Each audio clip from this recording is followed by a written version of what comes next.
Meltzer said what? The GOAT sent me this one. AEW would probably do well to start talking to other people for TV rights because we're at that point now. It's crazy that Meltzer's saying that. So I was on Last Call with Chris Connor. I did his show like the other day. Again, I've done it I think 2 or 3 times now. So go and check that out. It dropped this morning actually. But I talked about this, how it's so funny. Dave and them, they just say that we're saying like 3 months ago, 4 months ago. He says it 4 months later, but like we're for saying it when we said it, you know. Now it's now it's just the news and it's all good, you know. So it's ridiculous. And again, shout out Meltzer said what I'm telling you guys, like every minute of every day he's sending me stuff and I love it. Makes my job losing money right now, as we can tell by layoffs and everything like that. All of that, when you say that with, you know, the added money of the NBA possibly the thing they're trying to get, layoffs, taking money away from streaming, deep debt, you know, all that, you can look at the outside and just go, you know, that doesn't sound good for AEW. And no, how late are we in the stream? 33 minutes. Yeah. No, Dave. There you go, YouTube. There you go. And perhaps that's right.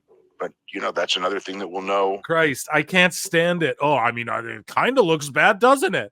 Yeah. So, like, if I said that 3 months ago and then you guys block me for it, or Brian has to private his subscription-only tweets now, what's the big, like, I don't get it, man. I just don't get it. Now you're just saying it.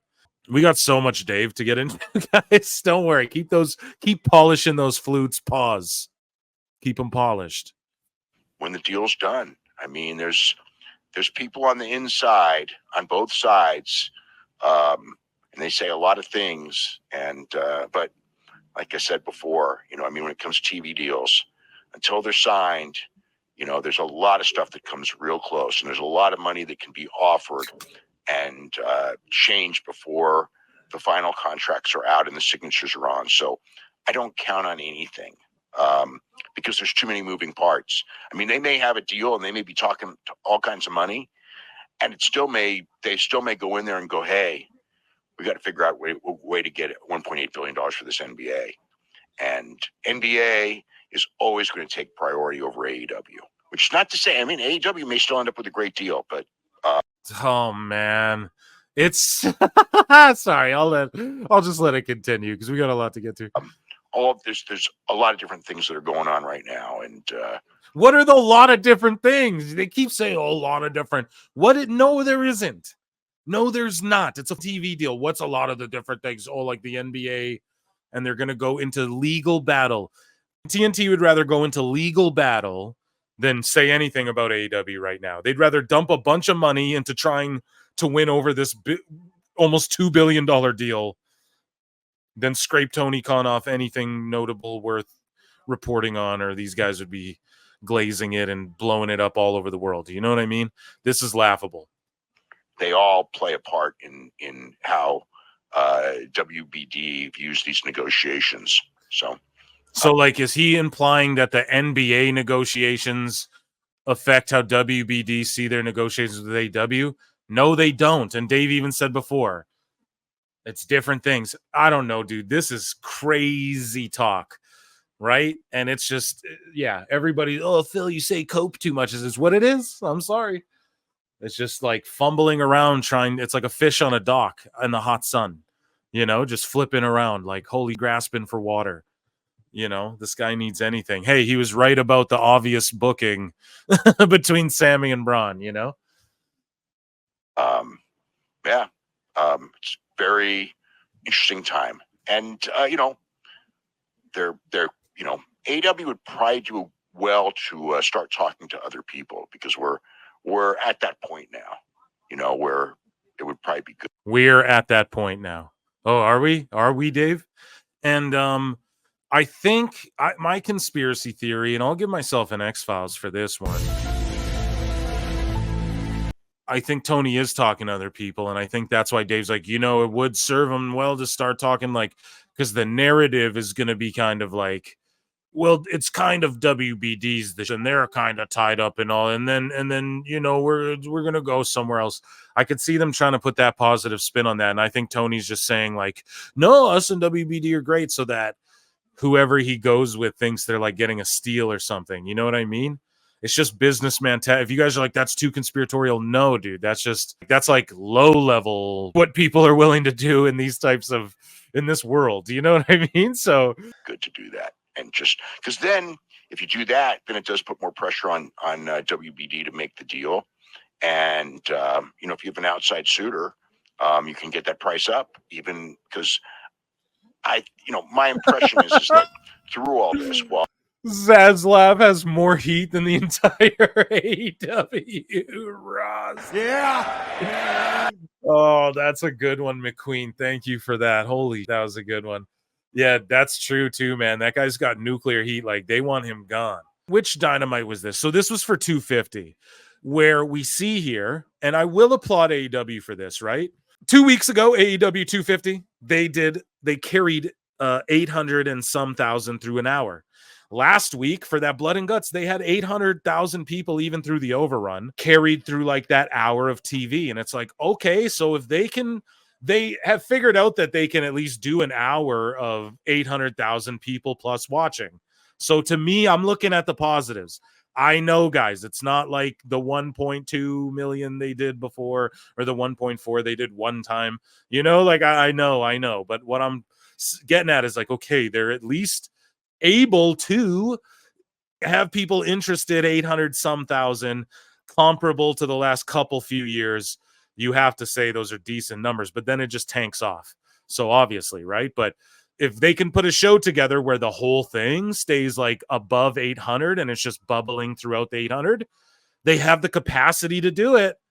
Now, people might say, well, it's a hot shot booking with the Osprey MJF and it's a hot shot booking with the Blood and Guts. Yeah, I'm not saying it ain't, but but you got to do something, man. They're out here treading water with no rope, no island, no food, no nothing in sight. So, I mean, I'll give them that. We'll cover the other ratings in a bit. I'm sure I bookmarked that as well. But 2 weeks ago, they keep the 800,000 above that for over like half the show. The first half, and then this past week they did over 800K for like the last half, even with the overrun. You know what I mean? Usually the overrun hurts their overall number. I was just having that discussion. Like, you'd think they'd stop doing that because it never works. This time it actually worked. So, or I don't know how much it worked, but people were tuning in to see Modern Family and they didn't just shut it off in disgust. Now, was it the best Blood and Guts? Was it my favorite match ever? No. Was Osprey MJF the greatest match of all time? I don't think so, but I did enjoy both things, I guess. Spectacles, whenever there's 2 cages and 2 rings, it's like, this is fun.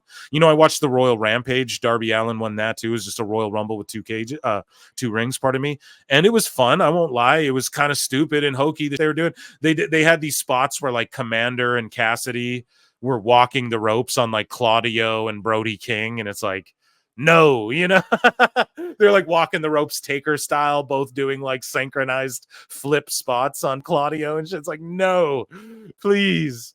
I'm not going to on them for at least even pop in a rating, if you can call it that, but compared to their 650 and shit, it is a bit of a pop. So shout out AEW for that, but we need to see now. Let's see if next week now, what do they do? Can they keep over 800K for an hour? It just seems like that core group of people will turn up and just do that hour or that chunk of time, right? Because why was it backwards? Like, you know what I mean? Why was it the complete opposite last show? Right? If it like, what are they going to do to keep that? I have no clue next week. So if they can do that next week and the week after, building up to Wembley, okay, then we're on. I'm going to start giving them more props for this. But as of now, it remains to be seen. Chris Connor got mad at me. He's like, dude, there's no hockey on. There's no basketball on. The Olympics haven't started. And okay, like, I don't like to play those games with, oh, well, hockey was on. Like, if I dismiss it when people go, oh, well, there was no basketball game, so blah, blah, blah. Like, I just don't listen to that. I just go, who's watching TV? Who's watching the show? I'm good about all that other stuff that doesn't make a difference. You know what I mean? Like truly to the bottom line. The bottom line is just how many people tuned in to each show, and that's how we, measure it, at least in my mind. So at Julian Week says Warner Bros. Discovery is potentially splitting into two companies, one for streaming plus studio assets, the other for any cable TV assets. You guys, we've covered it ad nauseum on the show. Wall Street, everyone's writing about it. They should dissolve this, turn it into something new, or two things. Hopefully this is the solution, two different things. Hopefully this works for WBD. I don't know. I'm rooting for them. I like DC and movies. I like Bugs Bunny and so hopefully it all works out. As a writer myself, I know we're all waiting to see how this all plays. And I told you guys this a long time ago too. I told you guys like early PWT days, like months ago, I was like, listen, and I covered some earlier layoffs that they did do. And I didn't really think about how AEW would tie into all of it, but it seems as though it's relevant, right? Or topical at least. But yeah, I'm hoping WBD pulls it together, man. So the more they thrive, the more I thrive. So here's some more Meltzer. What makes Wednesday's AEW Dynamite rating even more impressive is that it went up against a WNBA game that set the all-time single game assist record. So Meltzer's claiming in this video, if I'm correct, we'll hear it from his chicken lips, but at Meltzer said what makes Wednesday's AEW Dynamite rating even more impressive is that it went up against a WNBA game that set the all-time single game assist record. So Dave, like, oh man, this is weird. So, okay, let's listen to him say it before I give my thoughts on this, because this is ridiculous. But Caitlin Clark sets the WNBA record for most assists in a single game. Round of applause.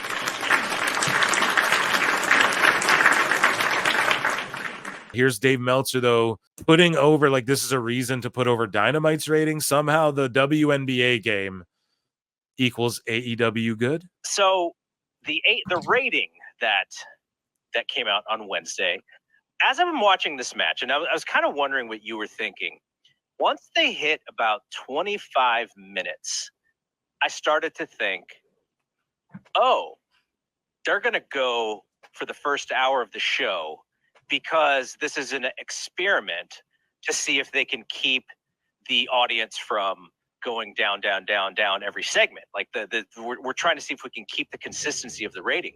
And once I figured that out, well, I mean, once they knew they were going against the convention, they didn't know that they were going against an NBA game. I mean, WNBA game where somebody was going to set the all-time assist record. They didn't know that going in, but they. Dude, okay, so there you go. Okay, hold on. Dude, nobody knew going in that the all-time assist record was going to get broken. And it's not like the all-time assist record's getting broken and people are calling each other on the phone going, oh my God, dude, you got to see this chick pass. You got to see she's breaking the assist record, dog. No one's doing that. No one's doing that. People are maybe tweeting about it, but Dave, holy man, how many of those AEW fans were watching WNBA, let alone going, oh, Orange Cassidy? Oh, let me switch to Caitlin Clark getting the all-time assists. What is it, like 8? No. I'm such a dick. Here we go. Didn't know going in that they were going against a WNBA game that was going to do a really big number. So they knew it was tough, and it was the 250th, and they're down to the wire. I mean, it's like one of the reasons that these shows have been loaded up the last few weeks, whether, you go like, well, they got 5 years of data. Why does it matter 1 week? And it's like, right. Well, all I could say is that to Tony Khan, these shows, as as June came in, and things were getting down to the wire, every show was very, very important. And look, the shows. I'm glad that now every show is important. And he's looking at it show to show. So you mean like Vince Russo and all the people who've wrestling up? He's looking at it show to show. So like what you do in 2K mode, and you're like, oh, this rating was great, and I got plus 52,000 fans, and I made 36,000. Nice. What the? I mean, like the June 19th show. I mean, they loaded that up and they did the bad number. Al C. Traz is like, hey, Tony, I need to. My morale's low. Give me a match against the superstar with the highest popularity next week. Because they didn't have a lead in and whatever. And then they had a lot of issues which they knew about ahead of time, between, Copa America and, just other competition. And this Wednesday was no different. But I mean, they didn't have as tough a competition as WWE had on Monday and Tuesday, but they still had tough competition. And most of the stuff, like, the number's been steady. It's been up a little, down a little. It's in that 2.2 to 2.4 range, no matter what he's put in there. And this one did better. There's a couple of reasons. I mean, here's the thing. This is how you know. Someone in the chat said, here, let me see. Derek H says, I'm sorry, that's not a fan talking. That's someone on a payroll. Exactly. He would never spend this much. Just the fact he would never spend that much time breaking down a WWE rating or explaining why it would be good. He's just dismissive about it, whether it's good or bad. Just that alone. He doesn't put the same passion into. I put the same passion, personally, Phil Marks, I put the same passion into putting over AEW shit, putting over WWE, burying TNA, whatever. It's the same energy. Him, it's like the fact he would never even like try and attempt to make a WWE rating look good because of the all-time assist record. He would just go, oh, that doesn't mean much. He would say what I'm saying.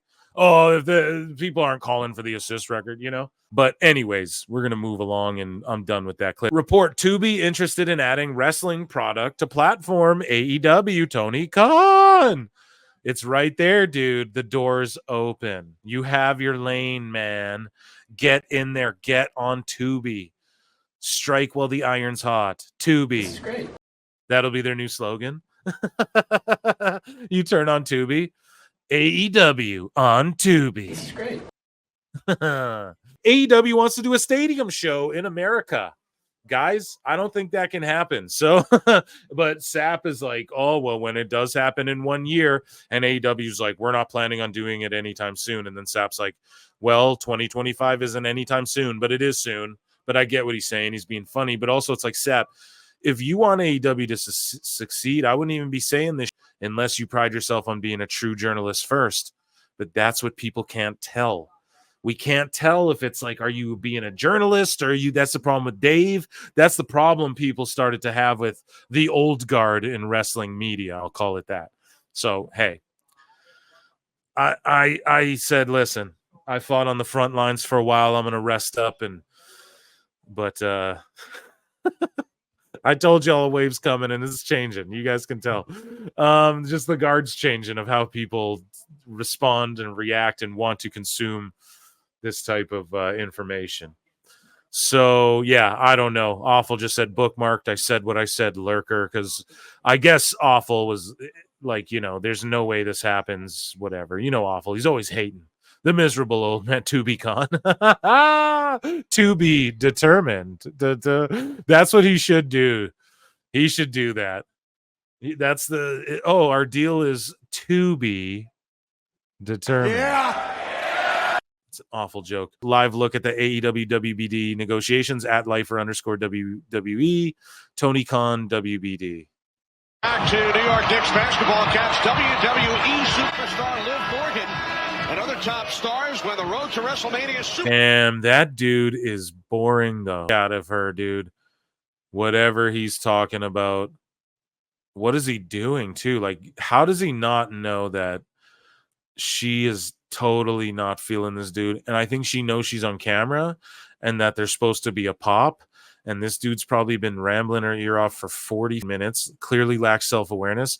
And then she's on the camera and then she's like, oh, you're ruining the moment where I'm supposed to be on TV by still yelling through my ear.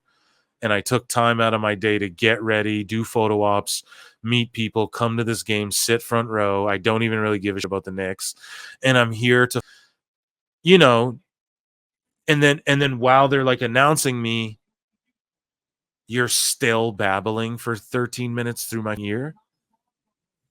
Oh my God, bro. We got to give that guy a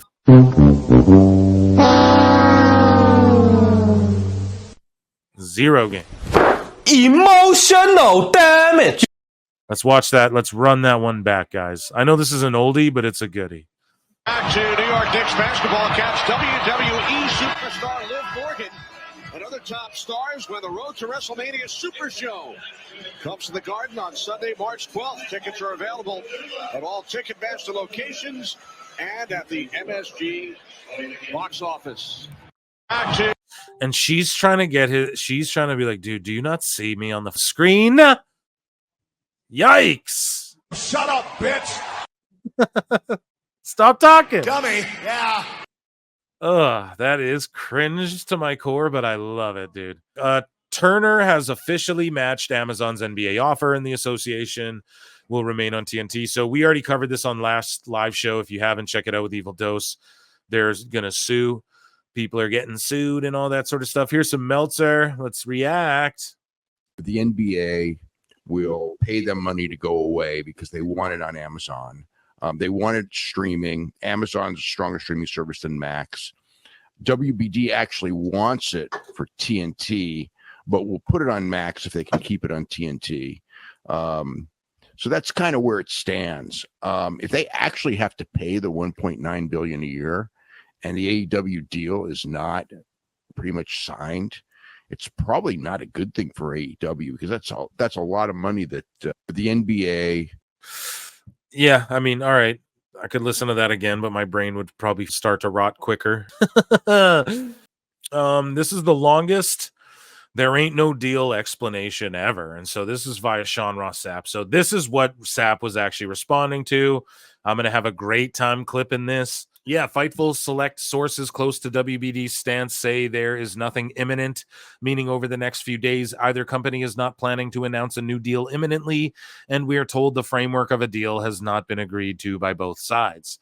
Both AEW and WBD expect a new deal to be reached and the relationship to continue, and say that things continue to be amicable.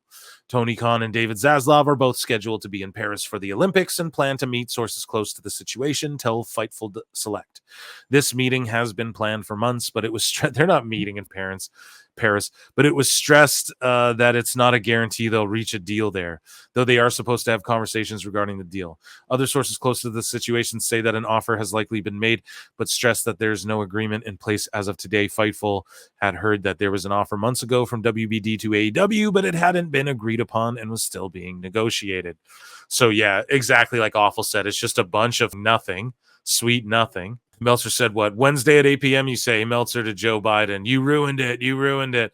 So yeah, Biden went head to head with AEW, and this guy tweets out, this is embarrassing. Now here's that backup hangman, Ibu. He blocked me because I laughed that someone put out a video where like Ibu, who like just loves Tony Khan and like, oh, whatever, do your thing, bro. But he's like reaching over the rail trying to get a handshake, and Tony Khan just like walks right by him. And then everyone is laughing like, oh, you're a big nut hugger, and like you didn't even get a handshake or whatever. Whatever, he blocked me for like LMAOing at it or whatever. So whatever, I don't know. But Ibu says, hey, of Wrestling Purist says, hey Joe, AEW Dynamite Blood and Guts is on at 8/7 Central only on TBS. So can we move this to Thursday, pal? Like what? Just like a weird, like obviously it's a joke, but it's like, come on, dude. Like, and also you're wrestling purists, like just call yourself anti-Fed, dude. So moving along, Brandon Thurston posts audio. Tony Khan's response to whether a media rights renewal with WBD has been agreed to in principle, as reported by SE Scoops. Before going into the next question, he says WWE PR has told media that AEW's deal is done at the same level as the current deal. X-Files, another conspiracy. So Tony Khan says, oh, but the bots are great. They're great, but they're not really great. But the ones I use are great, but the other ones aren't great. And the TV deal's going great. And WWE's the Harvey Weinstein and the Coke. And I like Coke, but I'm the Pepsi. And he's saying they're Harvey Weinstein, but I'll do a crossover with them. Our best versus their best. And our best were their best a few years ago, but that doesn't matter now. Things are great. So, he's saying he'll do crossovers with them, all this, but then now more conspiracies. So Rossi Ogawa's a Fed leak and Bald. I mean, all these sorts of conspiracies. He comes up with the bots and all these things, right? Now it's WWE's PR has told other media that AEW's deal is done, and it's the same level as the current deal they already have. And it's like, I think you guys are trying to blame this on WWE. Where's the PR? Who the said that? As to quote Jay from Jay and Silent Bob, like, who said that? Where did that come from? Because no one's saying that other than you, Tony. And is it embarrassing that it's done at the same level as the last deal? Like, so this is what we know. Tony's trying to get a better deal than the last deal, at least. He ain't getting a deal as good as the last deal, like, as far as everybody's concerned. So it just sort of, without saying it, he just sort of confirms what we already sort of know. So let's listen to Tony Khan himself. Maybe Bugs Bunny will pop in and they'll have. What's up, Tony?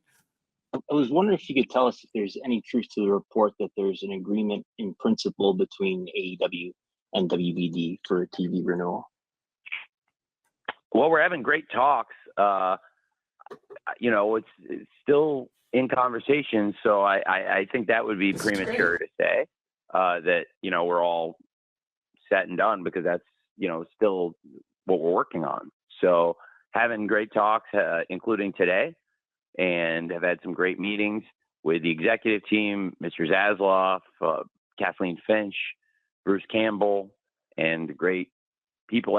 Bruce Campbell, not the one from Evil Dead. Groovy. Shop Smart. Shop S-Mart. Phil S. Marks. You all get it. You'll get it one day. At Warner Brothers Discovery, they've put a lot of time in and had a lot of great meetings and conversations. So it's still something we're all working on together. So yeah, I think it would be premature to say that for sure, but also important to note that it's a very good ongoing dialogue that we're having. Thanks, Brandon. That sounded like a hostage situation. Like, it doesn't sound that way, the way you speak about it, Tony.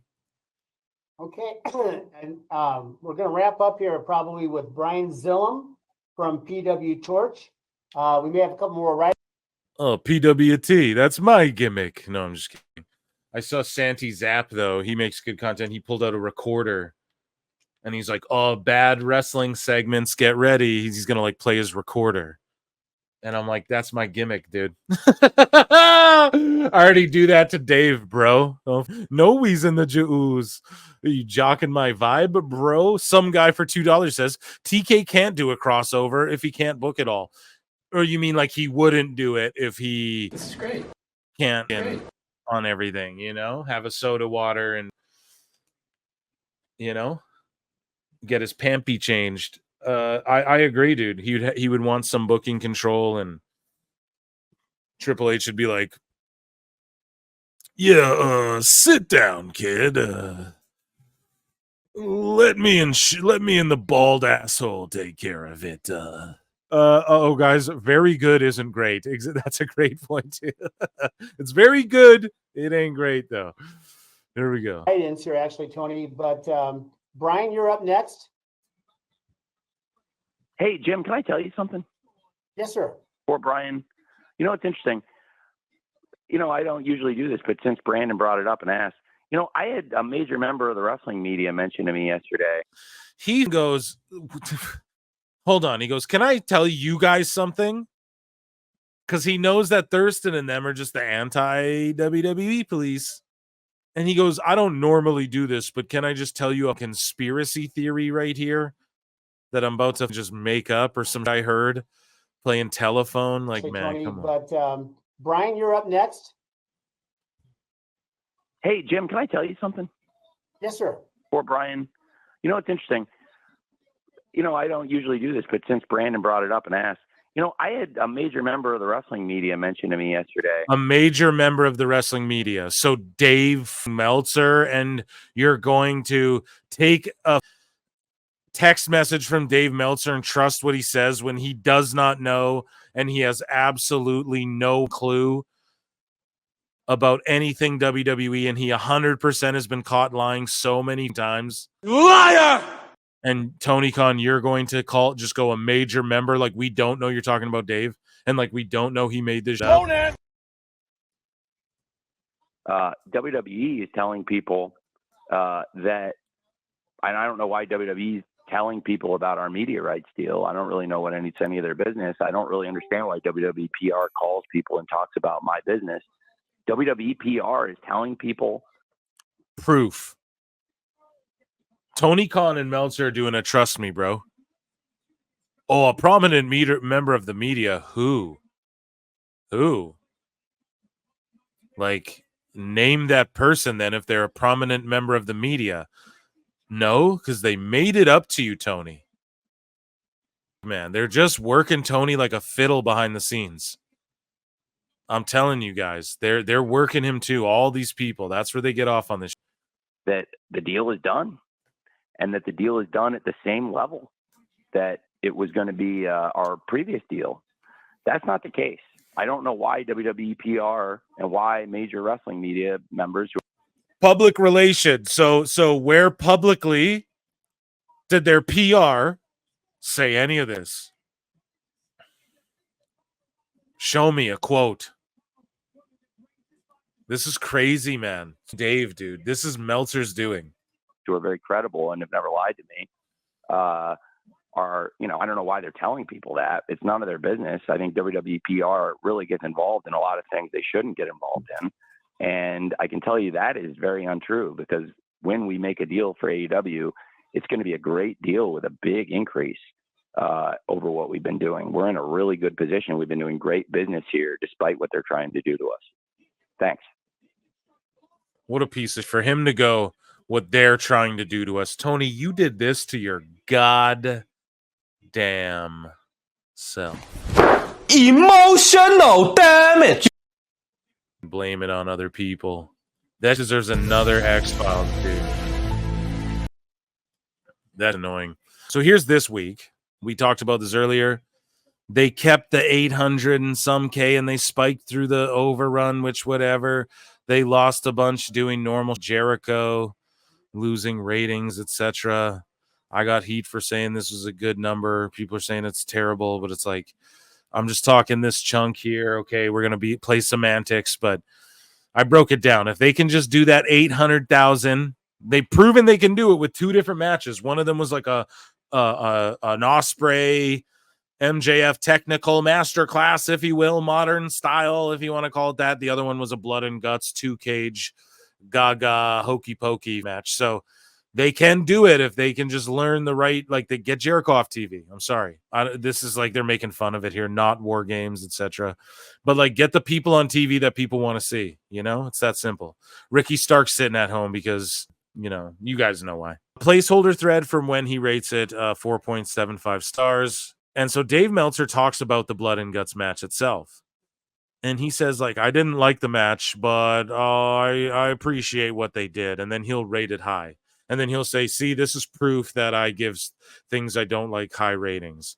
But no, it's just further proof. What's more likely, Chad, is it that it's proof that he gives things he doesn't like high ratings? Or is it proof that he gives his friends high star ratings? And he's trying to perpetrate. Here we go. And so Matt said, fine, it's gone too far, we quit.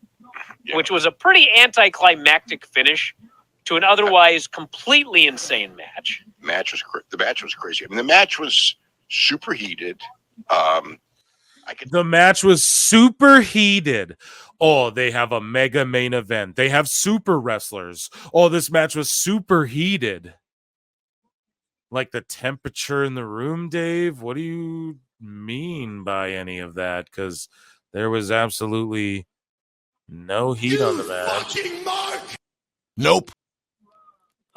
Even I said it leading in, like, dude, a blood and guts and no heat. Damn. This dude is super heated from what? Like the no stories they didn't tell? I could see people, I could see it being a very polarizing match. Because there were so many, it was just like a lot of, barbed wire and things like that. Barbed wire boards and chairs and staple guns and ladders. Yeah, it's a lot of stuff like that. Very violent, lots and lots of blood. It worked for the crowd. So Well, it worked for the crowd, so the TV deal though is. I thought the match. I mean, I didn't like the match, but I will say I thought it was a great match. So you didn't like the match, but you thought it was a great. You what? Liar! Liar! Tell us what you know, you goddamn liar! So you didn't like in like kayfabe. You didn't like one of the guys or something. You're rooting against the heel. What are you trying to say? Like, I don't understand. What do you mean it was a great match, but you didn't like it? But it was great, Brian. And then you even hear Brian like laugh a bit. Just pay close attention. You'll hear Brian go like laugh like he makes one of those noises. So here we go. I'll bring it back. Island, lots and lots of blood. I mean, it worked for the crowd. So I thought the match. I mean, I didn't like the match, but I will say I thought it was a great match. Close to a super match actually. Close to a super match. You fucking mark! Shut up, bitch! You what? A super match. Now, does he mean, Phil, like a oh, come on now, Phil. That's not very fair. You know that Dave means like super, match, like the match was super. No, I don't. Because he's talking about super wrestlers and super matches and WWE 2K super card. No, but like, what the is this guy talking about? The one thing that I will say about it, my one criticism actually is, at the end of the day, what were the stakes? I mean, there were no stakes. There's blood and guts. I mean, nothing like the winning team gets to choose. What's the stakes? Well, it was blood and guts. Right. Right. So what were the stakes? Thing that I will say about it, my one criticism actually is, at the end of the day, what were the stakes? I mean, there were no stakes. There's blood and guts. I mean, nothing like the winning team gets to choose this or the winning team gets to choose that, or even like completely trash. He gets it. Brian Alvarez at least gets it for once. And that was Dave Meltzer's dumb moment of the week, I guess.